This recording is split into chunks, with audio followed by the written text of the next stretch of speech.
ನಮಸ್ಕಾರ. ಭಾಸ್ ಟಿವಿಯ ಎಲ್ಲ ಆತ್ಮೀಯ ವೀಕ್ಷಕರಿಗೆ ರಾಶಿ ಚಿಂತನೆಯ ಕಾರ್ಯಕ್ರಮಕ್ಕೆ ಸ್ವಾಗತವನ್ನು ಕೋರ್ತಾ, ಒಂದು ಹೊಸ ಆಯಾಮದಲ್ಲಿ ದ್ವಾದಶ ರಾಶಿಗಳ ಬಗೆಗಿನ ಚಿಂತನೆಯನ್ನು ಈ ಒಂದು ಕಾರ್ಯಕ್ರಮದ ಮೂಲಕ ತಮಗೆ ತಲುಪಿಸುವಂತಹ ಪ್ರಯತ್ನವನ್ನು ಮಾಡ್ತಾ ಇದ್ದೇವೆ. ಹೊಸ ಚಿಂತನೆ ಅಂತಂದರೆ ಏನು ಕೇಳಿದರೆ, ಸಾಮಾನ್ಯವಾಗಿ ರಾಶಿಯ ಫಲದ ಚಿಂತನೆಯನ್ನು ಮಾಡುವಾಗ ಪ್ರತಿನಿತ್ಯವೂ ಕೂಡ ದ್ವಾದಶ ರಾಶಿಯ ಫಲಗಳನ್ನು ಉಲ್ಲೇಖ ಮಾಡುವಂಥದ್ದು, ಫಲದ ನಿರೂಪಣೆಯನ್ನು ಮಾಡುವಂಥದ್ದನ್ನು ನಾವು ಇವತ್ತು ಕಾಣ್ತಾ ಇದ್ದೇವೆ. ಆದರೆ ಶಾಸ್ತ್ರದ ಚಿಂತನೆಯ ಆಧಾರದಲ್ಲಿ ಕನಿಷ್ಠ ರಾಶಿಯ ಬಗೆಗಿನ ಫಲ ನಿರೂಪಣೆಯನ್ನು ಮಾಡುವುದಕ್ಕೆ 2.5 ದಿನಗಳ ಒಂದು ಅಂತರ ಹೇಳುವಂಥದ್ದನ್ನು ಶಾಸ್ತ್ರ ನಿರೂಪಣೆ ಮಾಡುತ್ತದೆ. ಹಾಗಾಗಿ ನಾವು ಕೃಷ್ಣ ಪಕ್ಷ ಮತ್ತು ಶುಕ್ಲ ಪಕ್ಷ ಹೇಳುವಂಥ ಈ ಭೇದವನ್ನು ಇರಿಸಿಕೊಂಡಂತೆ, ಕೃಷ್ಣ ಪಕ್ಷ ಹೇಳಿದರೆ ಅಮಾವಾಸ್ಯೆ ಎದುರಾಗುವಂತಹ 15 ದಿನಗಳು, ಶುಕ್ಲ ಪಕ್ಷ ಹೇಳಿದರೆ ಹುಣ್ಣಿಮೆ ಎದುರಾಗುವಂತಹ 15 ದಿನಗಳು. ಈ ಭೇದಗಳನ್ನು ಇರಿಸಿಕೊಂಡಂತೆ ರಾಶಿಯಲ್ಲಿ ಯಾವ ರೀತಿಯ ಬದಲಾವಣೆಯ ಫಲಗಳು ಪರಿಣಾಮಕಾರಿಯಾಗಿ ನಮ್ಮ ಜೀವನದಲ್ಲಿ ಅನುಭವಕ್ಕೆ ಬರುತ್ತೆ ಅನ್ನುವುದರ ಬಗೆಗಿನ ಒಂದು ಚಿಂತನೆ.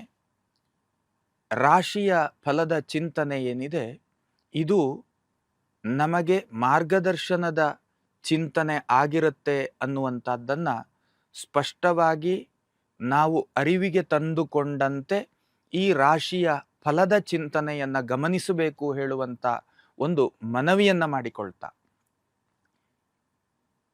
ಈ ದಿನ ಅರ್ಥಾತ್ ನಾವೇನು ಚಿಂತನೆಯನ್ನು ಮಾಡ್ತಾ ಇದ್ದೇವೆ, ಇದು ಪರಾಭವನಾಮ ಸಂವತ್ಸರದ ನಿಜ ಜ್ಯೇಷ್ಠ ಮಾಸದ ಶುಕ್ಲ ಪಕ್ಷದ ಒಂದು ಫಲದ ಚಿಂತನೆ. ಅರ್ಥಾತ್ ಜೂನ್ 16ನೇ ತಾರೀಕಿನಿಂದ ಜೂನ್ 29ನೇ ತಾರೀಕಿನ ತನಕದ ರಾಶಿಯ ಫಲಗಳು ಹೇಗಿದ್ದಾವೆ ಅನ್ನುವುದರ ಬಗ್ಗೆ ನಾವು ಗಮನವನ್ನು ಹರಿಸುವುದಾದರೆ, ಮೊದಲನೆಯದ್ದಾಗಿ ಮೇಷರಾಶಿಯ ಬಗ್ಗೆ ಚಿಂತನೆಯನ್ನು ಮಾಡೋಣ. ಮೇಷರಾಶಿಯವರಿಗೆ ಕರ್ಮಪತಿಯಾದಂತಹ ಗ್ರಹ ವ್ಯಯಭಾವದಲ್ಲಿದ್ದಾನೆ. ಈಗಾಗಲೇ ಮೇಷರಾಶಿಯವರು ಸಾರ್ಧ ಸಪ್ತಮ ಶನಿಯ ಪರಿಣಾಮಕ್ಕೆ ಒಳಗಾದ ವ್ಯಕ್ತಿಗಳಾಗಿದ್ದು, ಕೈಯಿಟ್ಟಂತಹ ಕೆಲಸ ಕಾರ್ಯಗಳು ಅದು ತನ್ನಿಚ್ಛೆಯಂತೆ ನಡೆಯದೇ ಇರುವಂತಹ ಒಂದು ಯೋಗ ಫಲಗಳು ಹೇಳುವಂಥದ್ದು ತಮ್ಮ ಅನುಭವಕ್ಕೆ ಬರ್ತಾ ಇರ್ತದೆ. ಮುಟ್ಟಿದ ಕೆಲಸಗಳೆಲ್ಲವೂ ಕೂಡ ವಿಫಲ ಫಲಗಳನ್ನು ಕೊಡುವಂತಹ ಯೋಗ ಫಲಗಳು. ಅರ್ಥಾತ್ ಕೆಲಸ ಕಾರ್ಯಗಳು ಯಾವುದೂ ಕೂಡ ವೃತ್ತಿಯ ದೃಷ್ಟಿಕೋನದಲ್ಲಿ ಚಿಂತನೆ ಮಾಡಲಿಕ್ಕೆ ಹೊರಟ್ರೆ ಅದು ಸಮಾಧಾನವನ್ನು ಕೊಡದೇ ಇರುವಂತಹ ಸ್ಥಿತಿ ಈ ಸಂದರ್ಭದಲ್ಲಿದೆ. ಕಾರಣ ಏನು ಕೇಳಿದರೆ, ಕರ್ಮಪತಿ ಗ್ರಹ ದ್ವಾದಶ ಭಾವದಲ್ಲಿರುವಂಥದ್ದು. ಅದರ ಅರ್ಥ ಏನು ಕೇಳಿದರೆ, ಮೇಷರಾಶಿಯವರಿಗೆ 7.5 ಶನಿಯ ಪರಿಣಾಮ ಹೇಳುವಂಥದ್ದು ತಮ್ಮ ಅನುಭವದಲ್ಲಿರುವಂತಹ ಸ್ಥಿತಿಯಲ್ಲಿ ತಾವುಗಳು ಇದ್ದೀರಿ. ಆರ್ಥಿಕತೆಗೆ ಸಂಬಂಧಪಟ್ಟಂತೆ ಬಹಳಷ್ಟು ಅಡಚಣೆಗಳನ್ನು ತಾವುಗಳು ಅನುಭವಿಸ್ತಾ ಇರುವಂತಹ ಯೋಗ ಫಲಗಳು, ಜೊತೆಯಲ್ಲಿ ಕಾನೂನಾತ್ಮಕವಾದಂತಹ ಒಂದಷ್ಟು ತೊಂದರೆಗಳನ್ನು ಎದುರಿಸುವಂತಹ ಯೋಗ ಫಲಗಳು. ಕಾನೂನಾತ್ಮಕ ತೊಂದರೆಗಳು ಹೇಳಿದರೆ ತಮಗೆ ಗೊತ್ತೇ ಇದೆ, ಲೀಗಲ್ ಪ್ರಾಬ್ಲಮ್ಸ್ಗಳು. ಅದು ಆರ್ಥಿಕ ವಿಷಯಾಧಾರಿತವಾದಂತಹ ಕಾನೂನು ಸಮಸ್ಯೆ ಆಗಿದ್ರೂ ಆಗಿರಬಹುದು, ಅಥವಾ ಇನ್ನಿತರ ಭೂ ಸಂಬಂಧವೋ ಅಥವಾ ವ್ಯಾವಹಾರಿಕ ಸಂಬಂಧವೋ, ಒಟ್ಟಾರೆಯಾಗಿ ಕಾನೂನಿಗೆ ಸಂಬಂಧಪಟ್ಟಂತಹ ತೊಂದರೆಗಳನ್ನು ಅನುಭವಿಸುವಂತಹ ಯೋಗ ಫಲಗಳು, ಜೊತೆಯಲ್ಲಿ ದೈಹಿಕವಾದಂತಹ ಆರೋಗ್ಯದ ವ್ಯವಸ್ಥೆ, ಮಾನಸಿಕವಾದಂತಹ ಆರೋಗ್ಯದ ವ್ಯವಸ್ಥೆ. ಸಹಜವಾಗಿಯೇ ಭೌತಿಕವಾದಂತಹ ಒಂದಷ್ಟು ತೊಂದರೆಗಳಿದ್ದಾಗ ಮಾನಸಿಕ ಆರೋಗ್ಯ ಚೆನ್ನಾಗಿ ಇರುವುದಕ್ಕೆ ಸಾಧ್ಯವೇ ಇಲ್ಲ.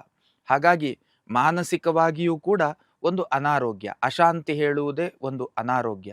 ದೈಹಿಕವಾದಂತಹ ಅನಾರೋಗ್ಯ ಅರ್ಥಾತ್ ಸೊಂಟದಿಂದ ಕೆಳಭಾಗಕ್ಕೆ ಒಂದಷ್ಟು ತೊಂದರೆಗಳು ಅಂತಂದರೆ ನರಗಳ ನೋವುಗಳಿರಬಹುದು, ಎಲುಬುಗಳ ನೋವುಗಳಿರಬಹುದು, ಇತ್ಯಾದಿ ಸಮಸ್ಯೆಗಳು ತಮ್ಮ ಅನುಭವಕ್ಕೆ ಬರುವಂತಹ ಸಾಧ್ಯತೆಗಳಿದ್ದಾವೆ. ಸ್ವಲ್ಪ ಸಹೋದರ ಸಂಬಂಧವಾದಂತಹ ಒಂದಷ್ಟು ಮನಸ್ತಾಪಾದಿಗಳಿರಬಹುದು, ಅಥವಾ ಒಂದಷ್ಟು ಮುನಿಸುವಿಕೆ ಅಂತ ಹೇಳುವಂತಹದ್ದು, ಅಂತಹ ಸಂದರ್ಭಗಳಿರ್ಬೋದು. ಸಂಬಂಧದಲ್ಲಿ ಎಲ್ಲಿಯೋ ಒಂದು ರೀತಿ ಬಿರುಕು ಬರುವಂತಹ ಯೋಗ ಫಲಗಳು ಹೇಳುವಂತಹದ್ದು ತಮ್ಮ ಅನುಭವಕ್ಕೆ ಬರುವಂತಹ ಸಾಧ್ಯತೆಗಳುಂಟು.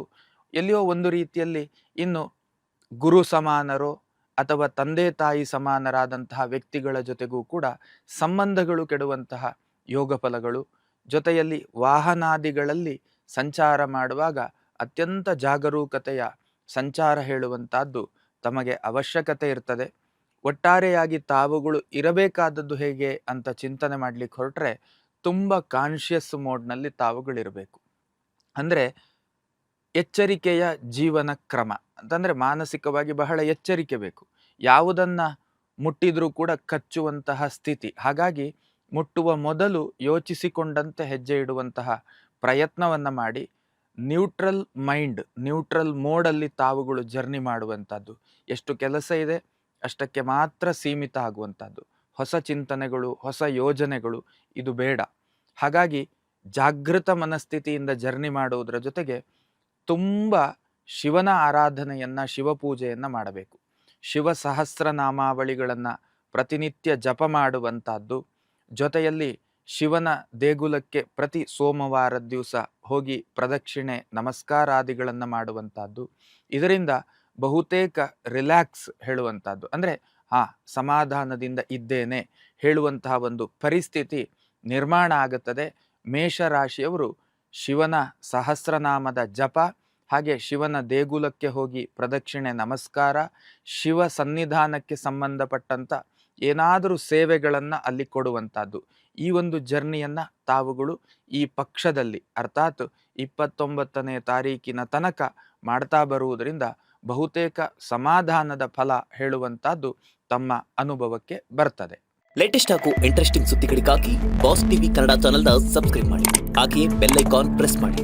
ಇದರ ಜೊತೆಗೆ ಫೇಸ್ಬುಕ್, ಇನ್ಸ್ಟಾಗ್ರಾಮ್, ಎಕ್ಸ್ನಲ್ಲೂ ಮಿಸ್ ಮಾಡದೆ ಫಾಲೋ ಮಾಡಿ.